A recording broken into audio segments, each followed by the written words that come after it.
Victorious! First time po ni Andrew E. sa inyong lugar. Napakatamis palang pakinggan ang ingay ng Victorious. Kaya, pag sinabi kong 12, sabihin nyo alyansa. 12? 12? Pag sinabi kong para sa, sabihin nyo kaunlaran. Para sa 12. 12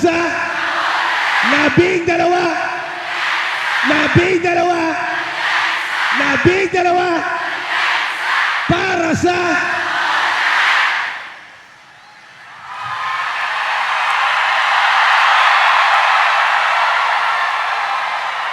Don't you want me like I want you, baby? Don't you need me like I need you now? Sleep tomorrow, but tonight go crazy. All I wanna do is just meet you at the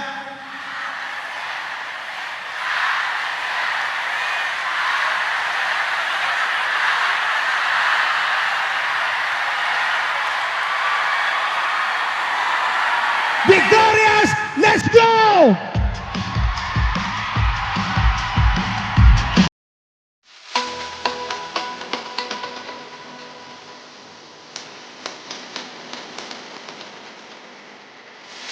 Para ito pinakamaingat!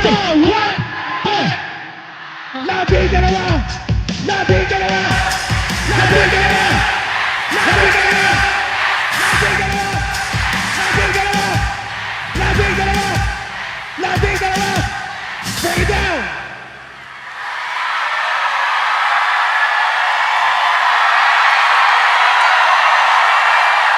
Labing dalawa! Labing dalawa! Labing dalawa! Para sa labing dalawa! Labing dalawa! Para sa Victorious! Sino ba ang pinakamaingay? Come on! Sino ang pinakamaingay? Come on! Come on! Asa ang ingay sa ating Victorious? Alright, here we go! Here we go! Labing dalawa! Labing dalawa! Labing dalawa! Oh, para sa labing dalawa! Labing dalawa! Para sa everybody sing with me! Here we go! Ako'y nasa malapit!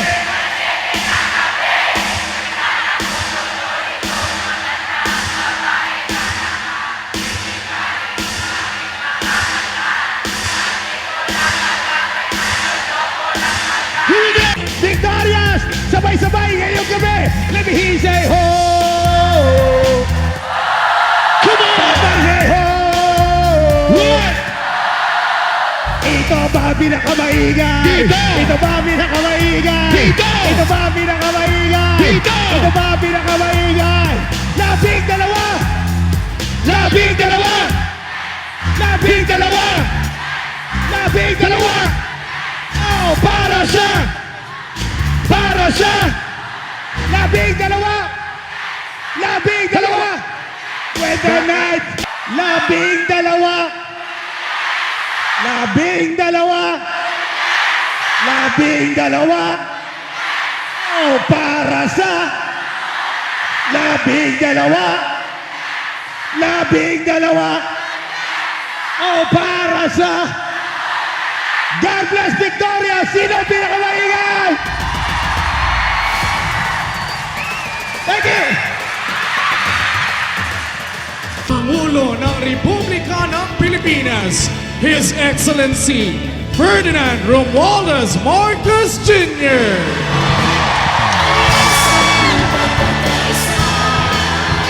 Labing dalawa! Labing dalawa! Maayong gabi sa pinalangga namon nga Negrense.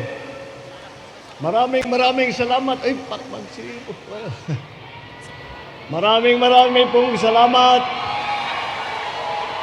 sa inyong pagdating dito sa aming rally kung saan inaharap po namin sa inyo ang ating mga magigiting na mga kandidato ng alyansa para sa Senado. Bakit po tinawag na alyansa itong samahan po na ito? Ito pong samahan na ito ay tinawag na alyansa dahil ay pinagsama-sama po natin at hinanap po natin. Talaga po ay pinag-aralan ng mabuti kung sino ba talaga ang pinakamagagaling. Hindi lang yung sikat ang pangalan, hindi lang yung kilala sa buong Pilipinas, kung hindi tinignan po natin kung ano ba ang kanilang naging record, kung ano ba talaga ang kanilang nagawa habang sila ay nasa serbisyo publiko. Dahil po naman may pagmamalaki natin, lahat po na nandito na kandidato ng alyansa ay ang buong buhay nila ay binigay na nila para sa serbisyo ng publiko, para tulungan ang ating mga kababayan, para pagandahin ang ating minamahal na Pilipinas. Narinig nyo na po ang kanilang mga karanasan at narinig nyo na po ang kanilang ninanais na gawin, ano na yung kanilang nagawa, at nakikita maliwanag naman po lahat po ng kanilang pinaplano, lahat po ng kanilang ginawa sa nakaraan ay para tulungan ang taong bayan.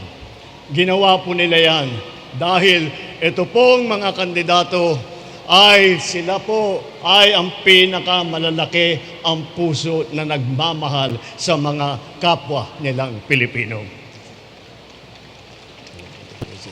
Okay.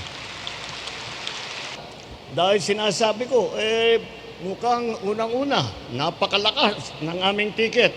Ngunit bukod pa doon, ay napakapalad ko bilang Pangulo na makakasama ko sila, na sila kasama sa executive, sila ay nasa legislatura, kasama namin sa executive, ay mayroon kaming tulungan, magkakatulungan po kami. At wala na akong hihingin kung sino ba yung mas magaling pa kaysa sa dito sa grupong ito. Naririnig ko po yung ating mga katunggali ay siguro ninenervyos po sila. Kasi kung ako man, kung tatakbo akong senador at wala ako dito sa grupong ito at titignan ko sila, naku, nenervyosin din po ako. Sasabihin ko, mahirap na laban ito. Masyadong magagaling itong katapat ko. Masyadong sanay. Masyadong marunong at masyadong nagmamahal sa Pilipinas. At kaya naman po, malakas ang loob ko po na humarap sa inyo at ipakilala natin itong ating mga kandidato para sa Senado sa darating na halalan sa Mayo.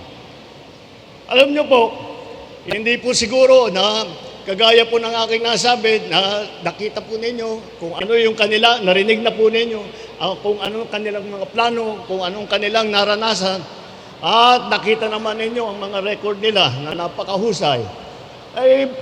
Talagang naman, iba-iba po naman ang pinanggalingan. Marami na pong pinagdaanan itong mga kandidato natin. Tignan po natin, kung itong grupong ito, 8 sa kanila ay dumaan na sa Senado. Ang 8 yun, Senator Cayetano, Senator Lacson, Senator Lapid, Senator Marcos, Senator Pacquiao, Senator Revilla, Senator Soto, at Senator Tolentino. Ang bigat naman na grupo na to. Talagang mga kilala at respetado. Hindi lamang sa pamahalaan, pero sa lahat ng pupuntahan nila sa buong Pilipinas. Pagka naupo po sila, ay hindi na po sila kakapa-kapa sa trabaho. Alam na po nila ang gagawin nila. Alam na po nila kung anong pangangailangan ng taong bayan. Alam na po nila kung paano paandarin ang gobyerno upang ang mga pangangailangan ng ating mga kababayan ay maibibigay nila. Yan po ang serbisyo sa publiko na ipinapakita nila. Pinakita nila nung senador sila, ipapakita nila kapag sila naluklok ulit sa mataas na posisyon ng senador.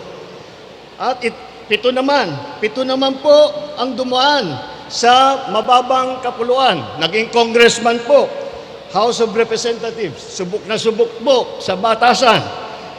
Ang naging congressman po rito, Congressman Abalos, Congressman Binay, Congressman Cayetano, Congressman Marcos, Congressman Pacquiao, Congressman Tulfo, at Congressman Villar. Hindi po bagito, wala pong bagito dito. Lahat po itong mga ito ay nag-aral para maging maganda ang kanilang serbisyo para sa inyo. Sa cabinet level naman po, yung tinatawag natin cabinet level, yung mga naumupo sa mga posisyon na katumbas ng sekretary ng departamento. Ito po ay unang-una, nandyan ang dating Secretary Abalos ng DILG. Siya ang nung ako'y umupo, hinanap ko, sabi ko, sino kaya ang pinakamagaling para maganda ang maging ugnayan, maganda ang maging kooperasyon ng national government at saka ng local government. Kaya po napili natin si Secretary Benhur Abalos. Si Erwin Tulfo. Erwin Tulfo ay nung umupo rin ako, naghanap ako, sino ba yung kilala ko na wala nang ginawa sa buong buhay niya kung hindi tumulong sa mga maliliit, ang tumutulong sa mga naapi, tumutulong sa mga wala nang pag-asa sa kanilang na maayos ang kanilang problema. Siyempre, naisip ko, Erwin Tulfo, naging sekretary ng DSWD. Si Senator Lacson. Senator Lacson ay ilinagay bilang namumuno ng Yolanda Rehabilitation Commission. Ito po ang organisasyon na nagdala ng tulong sa Yolanda, sa mga biktima ng Yolanda, pagkatapos po ng dumaan ang Yolanda. Ngunit, isa lang bagay yan. Kagaya siguro naman, naaalala ninyo, na si Senator Lacson ay naging hepe ng PNP. Isa sa pinakamahirap at pinakamasalimuot na trabaho sa Pilipinas. Napakahirap po ng gagawin niya. Isipin ninyo, siya ang namamahala ng kapulisan sa buong Pilipinas. Sa dami-dami po nila. At kagaya ng nakita natin, nabanggit po niya, inayos po niya ang PNP. Lininis po niya ang PNP. Kaya't nung panahon po niya, nung panahon po ni Chief PNP Lacson, nung panahon po niya, yun lang ang panahon na napakataas, pinakamataas na approval rating ang PNP dahil sa kanyang mga ginawa sa PNP, inayos, lininis, na organize ng mabuti para naman tayo ay makatulog ng mahimbing. At si Senator Tolentino ay ganun din. Siya po ay humawak ng MMDA. Ano po yung MMDA? Metro Manila Development Authority. Sila po ay isa pa rin na mahirap din na trabaho po yan. Dahil kailangan niyang ipagsama-sama, ipagkaisa lahat po ng mga lungsod at bayan ng Metro Manila. Hindi lamang yung nasa Metro Manila, pati na nasasama na yung mga iba sa labas. At nung panahon niya, marami po siyang nagawa. Marami po siyang inisyatibo. Kung pupunta po kayo ng Maynila, pupunta kayo ng Metro Manila, marami kayong makikita. Pag sinabi ninyo magandang ginawa nila dito, galing po yan kay Senator Tolentino.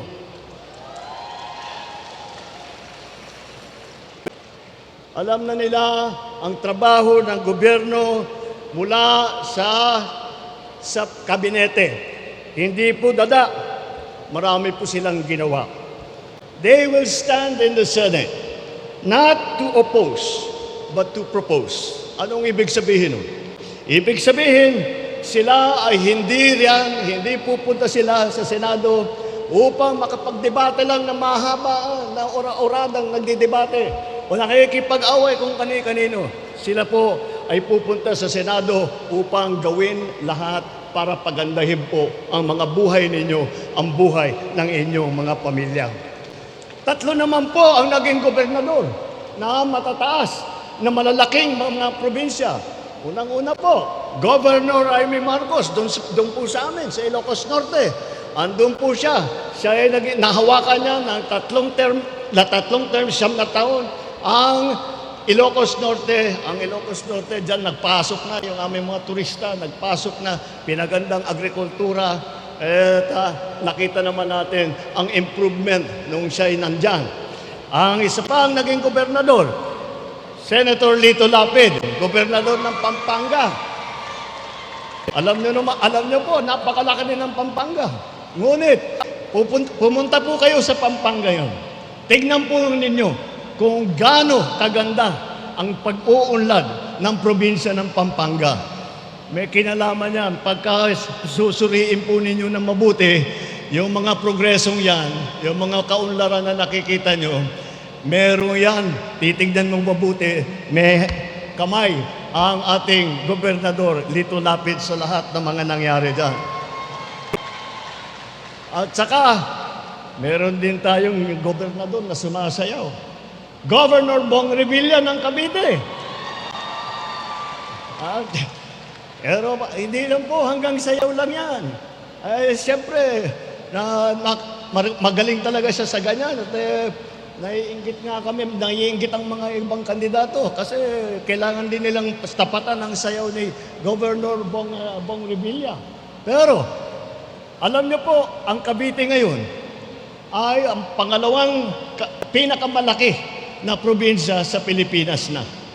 At yan po ay dahil marami pong trabahador na pumasok sa Cavite para magtrabaho sa Maynila.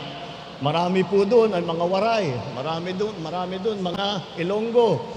At yan po ay kagaya ng, kung tutusin po ninyo, ay napakahirap. Kasi magtatayo kayo ng bahay, maglalagay kayo ng bagong kalsada, maglalagay lahat ng serbisyo na kailangan ng tao para mabuhay ng disente. Yan po ang ginawa ng ating Governor Bong Revilla. Meron pa tayong 3 na mayor, na naging mayor ng iba't ibang lungsod. Unang-una, si Mayor Benhur Abalos ng Mandaluyong. Siya po ay matagal na nagsilbi bilang mayor ng Mandaluyong at sa panahon po na marami pong natanggap na premyo ang Mandaluyong dahil po sa mga inisyatibo na ginawa ng ating butihing Mayor Benhur Abalos. Meron din tayong naging mayor po, Mayor Abe Binay ng Makati. Alam niyo naman siguro, ang Makati ay ang Makati ang pinakamayaman na lungsod dito sa Pilipinas. Kaya naman, anong ginawa? Maganda nga, maraming malalaking negosyo doon eh. Kaya maraming pondo na gagamitin. Anong ginawa ni Mayor Abe Binay? Ginawang libre lahat. Lalo na para sa matatanda, binigay na lahat ng serbisyo, lahat ng healthcare, lahat ng meron silang ginaya po ng national na yung pagka umabot po ng 100 taon. At lahat ng serbisyo ng City of Makati ay libre naman para sa kanila. Kaya naman po, kitang-kita po ang malaking puso ng ating naging Mayor Abe Binay. At wag po natin kalimutan, kung pag-uusapan po natin ay local government, ang Senator Soto po, siya ay naging, baka hindi nyo po alam, naging Vice Mayor po siya ng Quezon City. So, kaya alam ko, nakikita nyo siya sa Senado, nakikita nyo siya bilang isang senador. Ngunit, dumaan po siya sa local government, kaya't alam po niya kung hindi lang yung sitwasyon mula sa taas, alam po niya ang sitwasyon mula sa grassroots level. At tignan po natin, hindi po natin kinakalimutan ang ating kababaihan. Dahil 4 dito sa ating kandidato ay babae. At masasabi ko, dahil kilala ko naman sila ng mabuti, hindi po pangkaraniwan na babae ito. Itong mga ito, siguro ito yung pinakamatatapang na makikita mo. At makakasiguro po kayo, makakatiyak po kayo ng mga kababaihan dahil sa kanila, dahil sa ating 4 na babaeng kandidato, ay maririnig ang boses ng kababaihan. At ipaglalaban nila at ipagtatanggol nila ang karapatan ng lahat ng kababaihan. Yan po ang mga babae na nasa kasama natin sa ating ticket. At dahil ang trabaho ng senador ay maging mambabatas, kaya naman, masasabi natin, pati doon, meron tayo mga sanay na mambabatas at meron tayo na abogado.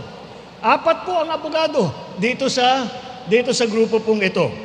Nandiyan po, si Attorney Benhur Abalos. Siya ay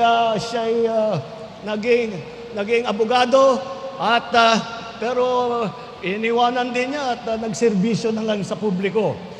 Ang isa pang abogado namin ay si Abi Binay. Attorney Abi Binay din si Mayor Abi Binay. Attorney din yan. At kaya alam niya kung paano magandang sumulat para pagandahin ang mga batas natin. Isa pa, si Pia Cayetano is also an attorney. Attorney Pia Cayetano. Isa rin. Isa pa na talaga naman, sa palagay ko, naririnig yan nyo, talagang inaalalayan niya ang taong bayan. Ganon ang niya, ganon po ang kabaitan niya. Pati kayo pinag-exercise. O, kita ninyo, ngayon napunta lang kayo sa rally na pag-exercise pa kayo para lalakas po mga katawan ninyo. Attorney Tolentino. Si Attorney Tolentino din, abogado din po yan. At kung makakausap po ninyo, makikita naman po ninyo yung galing niya bilang abogado. At pagka maganda siguro kasi napakagaling itong mga abogado na, siguro pagpapagalingan yan sa Senado para talaga maging maganda ang resulta ng kanilang pambabatas. Pagdating naman sa kung saan ang iba't ibang pinanggalingan ng ating mga kandidato, huwag niyo pong alalahanin na lahat yan, tiga Maynila lang. Lahat, tiga Luzon. Hindi po totoo yun. 2 po sa kandidato natin ay taga Mindanao. Kilala niya naman ang ating champion, si Manny Pacquiao. Manny Pacquiao ay galing Bukidnon, Sarangani at Jensan. Kaya may representante din ang lahat ng tiga Mindanao. Si Erwin Tulfo din. Dabawenyo po yan. Siya ay lumaki sa Davao Oriental at sa Sulu. Dahil po, doon po na destino ang kanyang ama na naging bayani ng Pilipinas. At wag po nyo nga, baka hindi nyo po alam, dahil may konting history lesson po tayo, ang unang Senator Soto sa kasaysayan ng Pilipinas ay Senator Soto na galing sa Cebu. Kaya ang mga ninuno po ni Senator Soto ay tiga Cebu at ganun din. Alam niya po ang mga kailangan ng ating mga kaibigan sa Cebu at sa Kabisayaan.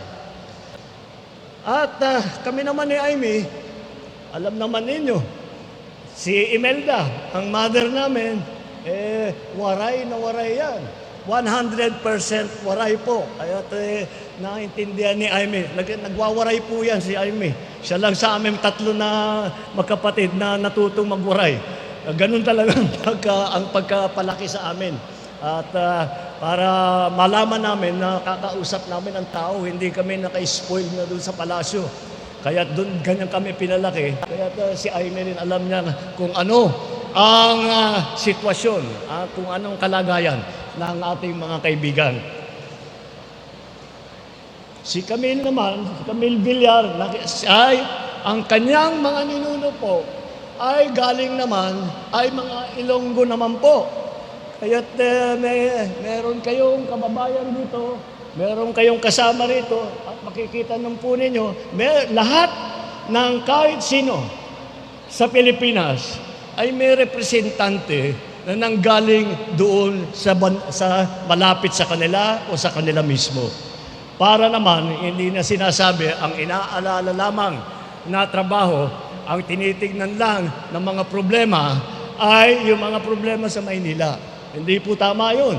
Dapat talagang maingay ang Manila, kailangan pakinggan din po natin ang mga hinain, ang mga hingi, ang mga pangangailangan ng lahat po ng Pilipinas, ng Pilipino. Mga kababayan, palagay ko naman na malinaw ang pinatutunguhan ng ating alyansa. Ito ay ang kaunlaran, hindi pag-aaway-away, hindi ang pang-aapi. Alam niyo po, kaya po kami, sinasabi ko nga, siguro po, pagka yung mga ibang eleksyon, ibang kampanya, makita niyo po lahat ng mga kandidato, pare-parehong suot na kulay. Kami, iba-iba yung kulay namin. Bakit? Tignan niyo po, dahil sila ay isinantabi nila ang politika. Sinantabi nila na ang kanilang sarili na political ambition, political party, at sinantabi nila upang magkaisa lahat at magtulungan lahat para maging matibay, maganda ang kanilang performance pagdating nila sa Senado. Kailangan po natin sa napaka-komplikadong panahon na ito ay ang mga solusyon. Hindi po natin kailangan yung mga maiinit at maanghang na salita na wala namang kinalaman para sa kabubuti ng ating lipunan, sa ikabubuti ng ating kabuhayan. Ang mga kandidato ng alyansa ay kasama natin sa pagtataguyod ng interes at kapakanan ng bawat isang Pilipino. Ipaglalaban natin ang ating soberanyo at karapatan sa pamamagitan ng diplomasya at ng dignidad.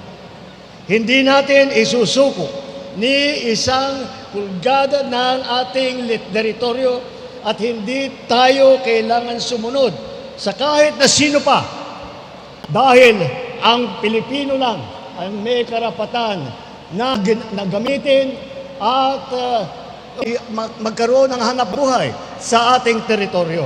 Hindi po ang mga dayuhan. Sa laban kontra naman sa krimen at sa droga, hindi natin kailangan dumaan sa madugong solusyon. Wala kaming paniniwala na ang solusyon sa droga at saka sa krimen ay pumatay ng libo-libo na Pilipino. May tamang paraan po para tiyakin ang kapayapaan at kaayusan. Yan po ay sa pamamagitan ng maayos na batas at epektibong pagpapatupad ng mga malalakas na suporta sa ating mga kapulisan at sa ating mga local government official. Sa ekonomiya naman, huwag po tayo na maliligaw. Hindi po natin kailangan na umasa sa illegal na mga industriya kagaya ng Pogo. Yung Pogo, ang nangyari, Pogo, pero ang naging pugad ito ng krimen at karahasan. Kaya po ibinan na natin, itigil na natin, marami po tayong ibang mas magandang pwedeng gawin para sa mabuting hanap buhay. Ang solusyon po ay tunay na trabaho, kabuhayan, suporta sa maliliit at sa lahat ng mga nangangailangan. Magkakaisa po tayo sa pagpili ng mga lider na tapat sa tungkulin. Buo ang panindigan at handang maglingkod para sa taong bayan, para sa buong Pilipinas at ipaglalaban ang Pilipinas kahit saan sa buong mundo. Tus-puso nating suportahan po at iboto ang alyansa para sa bagong Pilipinas. Ito po ang aming mga kandidato. Ito po ang aming pinagmamalaki. Ito po ang magdadala ng kabutihan ulit sa ating bansa. Ang ating mga kandidato, Alyansa para sa Bagong Pilipinas. Mabuhay ang Alyansa para sa Bagong Pilipinas!